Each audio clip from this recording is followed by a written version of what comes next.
এইভাবে আস্তে আস্তে সমান করে দেখো 4 নম্বর আর 7 নম্বর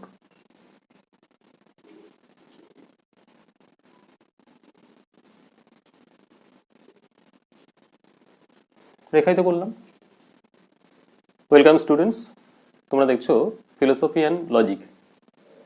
আজকে আমি আলোচনা করব তোমাদের বিএ অনার্স ফিলোসফি এবং জেনারেল কোর্সের ওয়েস্টার্ন লজিক। এই ওয়েস্টার্ন লজিক থেকে Venn diagram technique for testing syllogism, অর্থাৎ ভেন চিত্রের সাহায্যে যুক্তির বৈধতা বিচার। তোমরা যারা ফিলোসফি অনার্স নিয়ে পড়ছো অথবা জেনারেল কোর্সে পড়ছো, তোমাদের সিলেবাসে ওয়েস্টার্ন লজিকের অংশে দেখবে এটি রয়েছে, Venn diagram technique for testing syllogism. নিরপেক্ষ ন্যায়ের বৈধতা বিচার কোন পদ্ধতির সাহায্যে? ভেন চিত্র পদ্ধতির সাহায্যে। যে প্রশ্নটি তোমাদের থাকবে সেটি হচ্ছে, ভেন চিত্রের সাহায্যে নিরপেক্ষ ন্যায়ের বৈধতা বিচার করো।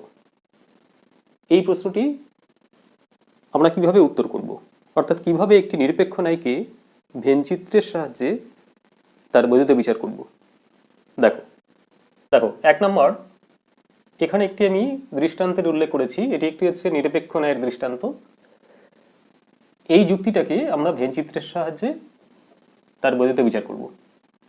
যুক্তিটা হচ্ছে, যেসব মানুষ সব থেকে বেশি ক্ষুধার্ত তারাই সব থেকে বেশি খায়। 1 নম্বর বাক্য। পরের বাক্যটা হচ্ছে, যেসব মানুষ সব থেকে কম খায় তারাই সব থেকে বেশি ক্ষুধার্ত। তা থেকে সিদ্ধান্ত করা হচ্ছে, সুতরাং যেসব মানুষ সব থেকে কম খায় তারাই সব থেকে বেশি খায়। এই যে যুক্তিটা, তাকে আমরা আদর্শ আকারে পরিণত করি। তাহলে যুক্তিটাকে আদর্শ আকারে রূপান্তর করলাম, আমরা পেলাম 3টি এ বচন। ওকে, এখন এই 3টি এ বচন, প্রধানাশ্র বাক্য, অপ্রধানাশ্র বাক্য এবং সিদ্ধান্ত, 3টি বচন এ বচন হয়েছে। এখন এই 3টি বচনের উপর ভিত্তি করে আমরা যুক্তিটার আকার নির্ণয় করব। তাহলে নেক্সট পয়েন্ট হবে আকার। তাহলে এই অনুসারে আকারটা কি বেরোবে? এই অনুসারে প্রথম প্রধানাশ্র বাক্যের আকার হচ্ছে এ, সকল এম হয় পি। অপ্রধান আশ্রয় বাক্য, তার আকার হবে সকল এস হয় এম। তা থেকে সিদ্ধান্ত, সিদ্ধান্ত এ, তার আকারটা হবে সকল এস হয় পি। সংস্থান প্রথম। মূর্তি কি? মূর্তি হচ্ছে এ এ এ। নেক্সট হচ্ছে বুলীয় লিপি। নিরপেক্ষ বচনের বুলীয় লিপি আমি এখানে লিখেছি, এগুলোকে আগে মনে রাখতে হবে। তোমরা জানো নিরপেক্ষ বচন এ বচন, এ বচনের বুলীয় লিপি কি? SP bar equal to 0। ই বচনের বুলীয় লিপি এসপি ইকুয়াল টু 0। আই বচনের বুলীয় লিপি এসপি নন ইকুয়াল টু 0 এবং ও বচনের বুলীয় লিপি হচ্ছে SP bar non equal to 0। এই যে 4টে নিরপেক্ষ বচনের বুলীয় লিপি, এই বুলীয় লিপি অনুসারে আমাদের 2টি আশ্রয় বাক্য এবং একটি সিদ্ধান্ত, এই 3টে বচনের আকারের বুলীয় লিপি এখানে লিখতে হবে। তাহলে সেগুলো কি কি? তাহলে প্রধান আশ্রয় বাক্য, প্রথমে এ বচন, এর বুলীয় লিপিটা কি? এখানে কি কি আছে? এম আছে, পি আছে। M P equal to 0। যেহেতু এটা এ বচন, কাজে বিধেয় পদের মাথায় বার বসবে, তাহলে MP bar equal to 0। Next অপ্রধান আশ্রয় বাক্য, এটিও এ বচন, কি আছে? এস আছে, এম আছে। S M, S M bar equal to 0। তা থেকে সিদ্ধান্ত করা হচ্ছে এ বচন এস পি, তাহলে S P bar equal to 0। এখন এই বুলীয় লিপি অনুসারে ভেনচিত্রে যে প্রকোষ্ঠগুলো থাকবে, যে অংশগুলো চিহ্নিত হবে, সেই অংশগুলো কি কি এখানে আমাদের লিখতে হবে। এইভাবে অ্যারো চিহ্ন দিয়ে,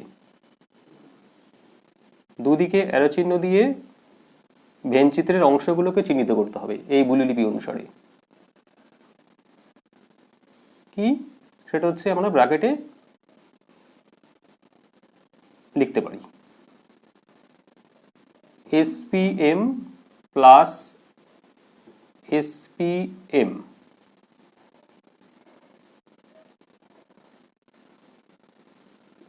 ব্র্যাকেট ক্লোজ ইকুয়াল টু 0। দেখো এইভাবে বসিয়ে নেবে আগে SPM প্লাস SPM ব্র্যাকেটের মধ্যে, তারপর এখানে ইকুয়াল টু 0 আছে, ইকুয়াল টু 0 বসিয়ে নেবে। এখন দেখবে এখানে পি এর মাথায় বার আছে, কাজেই দুটো ক্ষেত্রে পি এর মাথায় বার বসিয়ে দাও, বার বসে গেল। এখন দেখো এখানে এসটা নেই, যেটা এখানে নেই সেটা এখানে একবার রাখবে, একবার বার বসবে। এখানে এস নেই, কাজে এখানে এস একবার বসলো, একবার এস এর মাথায় বার বসলো। মনে রাখবে যে পদটি এখানে থাকবে না সেই পদটিকে একবার বার ছাড়া বসাবে, আরেকবার বার সহ বসাবে। তাহলে এস শুধু এস বসবে একবার, একবার এস বার বসলো, ইকুয়াল টু 0। ঠিক একই রকমভাবে S M bar equal to 0 এর যে অংশগুলো হবে সেই অংশগুলো কি, SPM plus SPM bracket close equal to 0। Okay, একইভাবে এটাও বসিয়ে দিই SPM plus SPM equal to 0। এবার দেখো অপ্রধান আশ্রয় বাক্যে এম এ বার আছে, এই যে সব ক্ষেত্রে এম এ বার বসিয়ে দাও। এবার এখানে কি নেই, পি নেই, পিটা এখানে নেই, কাজেই পিকে এখানে একবার রাখবে, একবার বার বসাবে। ওকে, নেক্সট সিদ্ধান্তে এসপি বার ইকুয়াল টু 0 এই অনুসারে কোন কোন অংশ চিহ্নিত হবে, সেই অংশগুলো কি কি, সেই অংশের মধ্যে দেখবে এখানে পি এর মাথায় বার আছে, এই যে দুটো ক্ষেত্রেই পি এর মাথায় বার বসিয়ে দাও। এবার দেখো এখানে এম নেই। ওকে, তো এম নেই, তাহলে এমটাকে একবার ধরবো, একবার এম এর মাথায় বার বসাবো। এইভাবে আমরা বুলিলিপি অনুসারে, প্রধান আশ্রয় বাক্যের বুলিলিপি অনুসারে দুটো অংশ চিহ্নিত করব, অপ্রধান আশ্রয় বাক্যের বুলিলিপি অনুসারে দুটি অংশ চিহ্নিত করব, একইভাবে সিদ্ধান্তের বুলিলিপি অনুসারে দুটি অংশ চিহ্নিত করব।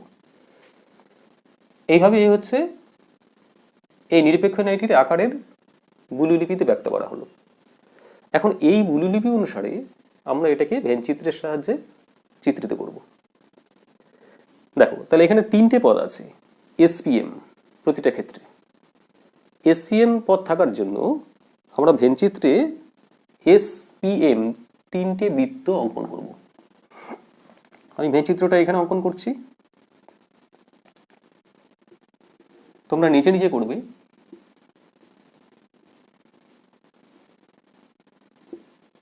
ভেন চিত্র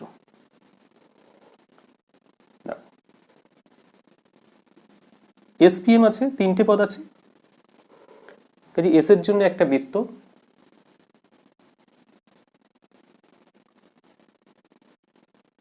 ঠিক এর উপরে পরস্পর ছেদ করবে পি।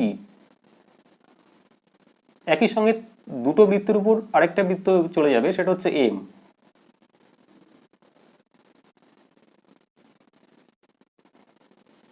এম তাহলে এটা হচ্ছে এস এর বৃত্ত, এইভাবে বৃত্তগুলো অঙ্কন করবে। এটা এস এর বৃত্ত, এর উপর দিয়ে কিছুটা অংশের উপর দিয়ে চলে যাচ্ছে পি এর বৃত্ত, আর এস আর পি এই দুটো বৃত্তের কিছুটা অংশের উপর দিয়ে চলে যাচ্ছে এম এর বৃত্ত। তাহলে এস বৃত্ত, পি বৃত্ত, এম বৃত্ত পরস্পরকে ছেদ করছে। তাহলে তিনটে পদ SPM অনুসারে আমরা পরস্পর ছেদি তিনটে বৃত্ত অঙ্কন করলাম SPM। ওকে, এখন এই তিনটে বৃত্ত অঙ্কন করার ফলে এই তিনটে বৃত্তের মধ্যে মোট কটি প্রকোষ্ঠ দাঁড়িয়েছে? দেখো 1 নম্বর প্রকোষ্ঠ, 2 নম্বর প্রকোষ্ঠ, 3 নম্বর প্রকোষ্ঠ, 4 নম্বর প্রকোষ্ঠ, 5 নম্বর প্রকোষ্ঠ, 6 নম্বর প্রকোষ্ঠ, 7 নম্বর প্রকোষ্ঠ, আর বৃত্তের বাইরের অংশটাকে বলা হয় 8 নম্বর প্রকোষ্ঠ। মোট 8টি প্রকোষ্ঠ বেরিয়েছে, 8টি অংশ তৈরি হয়েছে। অর্থাৎ SPM এই তিনটে বৃত্ত পরস্পরকে ছেদ করলে তা থেকে 8টি অংশ বৃত্তাংশ বেরিয়ে আসে। সেই বৃত্তাংশগুলোকে আবার প্রকোষ্ঠ বলা হয়। 8টি প্রকোষ্ঠ বেরিয়ে আসে। সেই প্রকোষ্ঠগুলো কি কি আমরা সংখ্যায় চিহ্নিত করেছি, এই যে 8টি প্রকোষ্ঠ। সেই প্রকোষ্ঠের মধ্যে যেমন 1 নম্বর প্রকোষ্ঠের মধ্যে কি আছে, 1 নম্বর প্রকোষ্ঠের মধ্যে এস আছে, পি বার পি নেই, এমও নেই। তাহলে এস পি বার এম বার। দেখো এই 1 নম্বর প্রকোষ্ঠের মধ্যে এস আছে, শুধু এস এর অংশ আছে, এখানে পি এর অংশও নেই, এম এর অংশও নেই, কাজে পি বার এম বার। 2 নম্বরে দেখো এখানে এসও আছে, পিও আছে, এস পি এম, এম নেই, তাহলে এম বার। 3 নম্বরে দেখো এখানে শুধু পি আছে, এস নেই, এম নেই, এস বার এস নেই, পি আছে, এম বার এমও নেই, তাহলে এস নেই এমও নেই, তাই এস এম এর মাথায় বার বসছে, শুধু পি আছে। এবার 4 নম্বর অংশে দেখো, 4 নম্বর অংশে কি আছে, এস এ আছে, এমও আছে, এখানে পি নেই, তাহলে আমরা এখানে কি লিখবো, এস পি এম, এখানে এস আছে, এম আছে, পি নেই, তাহলে পি এর মাথায় বার বসলো। 5 নম্বর অংশ দেখো, 5 নম্বর অংশ দেখো এখানে এস পি এম তিনটি আছে, এই অংশটা এস এরও এরিয়ার মধ্যে পড়ছে, পি এরও এরিয়ার মধ্যে পড়ছে এবং এম এর এরিয়ার মধ্যে পড়ছে, কাজেই এস পি এম তিনটি এই অংশে আছে। 6 নম্বরে দেখো পি এম আছে, এস নেই, S P M, S bar, এখানে এস নেই, পি এম, পি আর এম এর অংশ রয়েছে। 7 নম্বরে শুধু এম, এম এর অংশ, এস পি এম, এসও নেই, পিও নেই, S bar P bar M. আর 8 নম্বর কি, 8 নম্বর বৃত্তের বাইরে, যেখানে এসও নেই, পিও নেই, S bar P bar M bar, কোনোটাই অংশ নেই। এইভাবে এসপিএম তিনটে বৃত্ত পরস্পর পরস্পরকে ছেদ করার ফলে যে 8টি প্রকোষ্ঠ, 8টি অংশ, বৃত্তাংশ বেরিয়ে আসলো, সেই বৃত্তাংশগুলোকে আমরা চিহ্নিত করলাম, মানে কোথায় কোন অংশটা রয়েছে। ওকে, এইবার এই অংশগুলোর সঙ্গে প্রধান আশ্রয়বাক্য, অপ্রধান আশ্রয়বাক্য, এই দুটি আশ্রয়বাক্যের যে গুলিলিপি আমরা ব্র্যাকেটে পেয়েছি এখানে, এই অংশগুলোকে চিহ্নিত করব কোথায় কোথায় আছে, চিহ্নিত করে সেই হিসাবে আমরা চিত্রটা অঙ্কন করব। ওকে, ভেনচিত্রের সাহায্যে যুক্তির বৈধতা বিচারের ক্ষেত্রে যেটা তোমাদের মনে রাখতে হবে সেটা হচ্ছে, আমরা শুধু প্রধান আশ্রয়বাক্য এবং অপ্রধান আশ্রয়বাক্য এই দুটি আশ্রয়বাক্যের চিত্র অঙ্কন করব, সিদ্ধান্তের চিত্র অঙ্কন করব না। যদি দেখা যায় দুটি আশ্রয়বাক্যের চিত্র অঙ্কন করার ফলে সিদ্ধান্তের চিত্র অঙ্কিত হয়ে গেছে, তাহলে প্রমাণিত হবে যুক্তিটি বৈধ। আর যদি দেখা যায় যে দুটি আশ্রয়বাক্যের চিত্র অঙ্কন করার পরও সিদ্ধান্তের চিত্র অঙ্কিত হয়নি, তাহলে প্রমাণিত হবে যুক্তিটি অবৈধ, ইনভ্যালিড। এটা মনে রাখবে। আরেকটা বিষয় মনে রাখবে যে আশ্রয়বাক্যের মধ্যে যদি একটি আশ্রয়বাক্য সামান্য, একটি আশ্রয়বাক্য বিশেষ বচন থাকে, তাহলে আগে আমাদের সামান্য বচনের চিত্রটা অঙ্কন করতে হবে, তারপর বিশেষ বচনের চিত্র অঙ্কন করতে হবে। ওকে, তৃতীয় নাম্বার হচ্ছে যেটা মনে রাখবে সেটা হচ্ছে যে যদি ক্রস চিহ্ন দুটি বৃত্তাংশের সীমারেখার উপর পড়ে, তাহলে সেই যুক্তিটি অবৈধ হবে।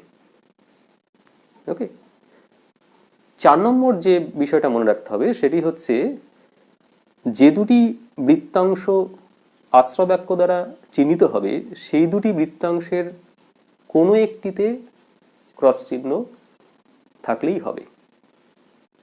তাহলে প্রধান আশ্রয়বাক্য, প্রধান আশ্রয়বাক্য কি বলা হচ্ছে, প্রধান আশ্রয়বাক্যে বলা হচ্ছে যে এস পি বার এম আর S bar P bar M এই দুটি অংশ ইকুয়াল টু 0। তাহলে যে অংশটা ইকুয়াল টু 0 হয়, যে অংশটা ইকুয়াল টু 0 হয় সেটাকে আমরা কি করি, সেটাকে আমরা কিভাবে চিহ্নিত করি, এইভাবে সেট করি, সেই অংশটাকে এরকম করে সেট করে দিই। তাহলে এখানে দুটি আশ্রয়বাক্য ইকুয়াল টু 0, তাহলে দুটি আশ্রয়বাক্যের চিত্রে আমরা সেট করব, অর্থাৎ ছায়াবৃত্ত করব। তাহলে ছায়াবৃত্ত করব কোন অংশ না, প্রধান আশ্রয়বাক্য M P bar equal to 0 অনুসারে এস পি বার এম আর S bar P bar M. S P bar M কোথায়, এস পি বার এম, এই যে এস পি বার এম এই অংশ 4 নম্বর প্রকোষ্ঠ, আর S bar P bar M 7 number প্রকোষ্ঠ। দেখো 4 নম্বর আর 7 নম্বর, 4 নম্বর প্লাস 7 নম্বর অংশ ইকুয়াল টু 0, তাহলে 4 নম্বর অংশ আর 7 নম্বর অংশ এই দুটি অংশ আমাদের রেখায়িত করতে হবে। তাহলে আমরা রেখায়িত করি।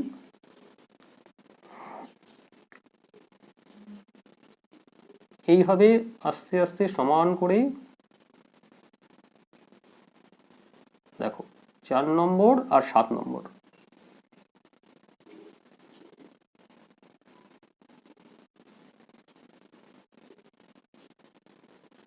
রেখায়িত করলাম।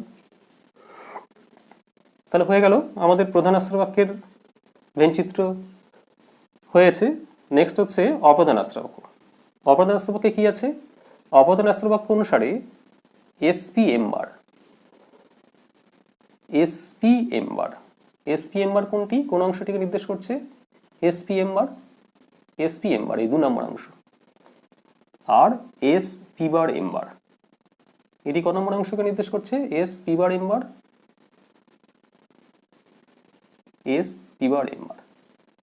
এই অংশটি 1 নম্বর আর 2 নম্বর। ওকে, তাহলে 2 নম্বর আর 1 নম্বর বা 1 নম্বর আর 2 নম্বর এই দুটি প্রকোষ্ঠ কি করতে হবে? ইকুয়াল টু 0 সেট করতে হবে অপ্রধান আশ্রয় বাক্য অনুসারে এই দুটি প্রকোষ্ঠ। তাহলে সেট করি এই দুটি প্রকোষ্ঠ। এখন যে রেখা যেভাবে আমরা রেখা টেনে এই অংশটাকে সেট করেছি তার উল্টো ভাবে রেখা টেনে এই অংশটাকে সেট করব। এটাকে আমরা পাশাপাশি টেনেছি, এটাকে উপরে নিচে টানবো।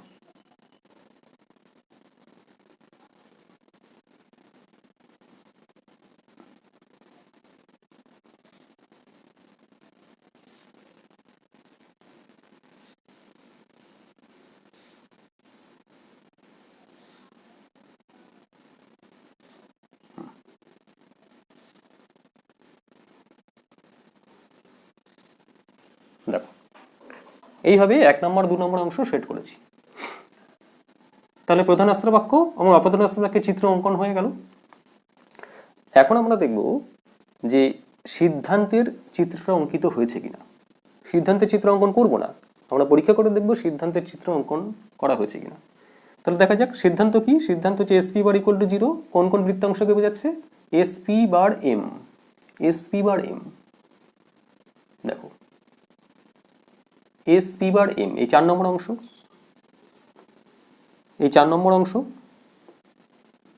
নেক্সট হচ্ছে এসপি বার এম বার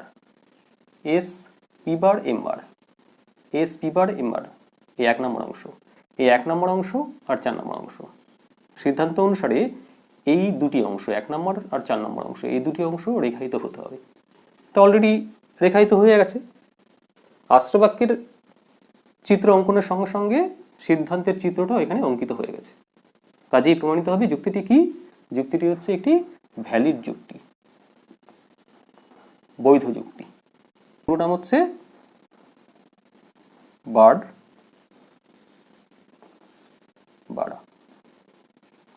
বৈধ মূর্তিটির নাম হচ্ছে বার্ড-বাড়া। এরপর ব্যাখ্যা হিসাবে কয়েক লাইন আমাকে লিখতে হবে এখানে যে এটি একটি নিরপেক্ষ ন্যায়ের দৃষ্টান্ত, নিরপেক্ষ ন্যায়টি বৈধ এবং তা ভেনচিত্রের সাহায্যে প্রমাণিত হয়েছে। কেননা নিরপেক্ষ ন্যায়ের প্রধান আশ্রয় বাক্যের এমপি বার ইকুয়াল টু 0 অনুসারে এসপি বার এম ও S bar P bar M বৃত্তাংশ দুটি রেখায়িত করা হয়েছে এবং অপ্রধান আশ্রয় বাক্য S M bar equal to 0 অনুসারে এসপি এম বার ও এসপি বার এম বার এই দুটি বৃত্তাংশ রেখায়িত করা হয়েছে। এবং ফলে দেখা গেছে যে সিদ্ধান্ত এসপি বার ইকুয়াল টু 0 অনুসারে এসপি বার এম বৃত্তাংশ এবং এসপি বার এম বার বৃত্তাংশ দুটিও রেখায়িত হয়ে গেছে। অর্থাৎ সিদ্ধান্তের চিত্র নতুন করে অঙ্কনের প্রয়োজন হয়নি। এ থেকে প্রমাণিত হয়েছে যে সিদ্ধান্তটি হেতুবাক্য থেকে অনিবার্যভাবে নিঃসৃত হয়েছে, আশ্রয় বাক্য থেকে অনিবার্যভাবে নিঃসৃত হয়েছে। তাই যুক্তিটি একটি বৈধ। এটি একটি প্রথম সংস্থানের শুদ্ধ মূর্তি, নাম হচ্ছে বারবারা। আজকে এই পর্যন্তই। দেখা হচ্ছে পরের পাঠে। ততক্ষণ পর্যন্ত ভালো থাকবে সবাই।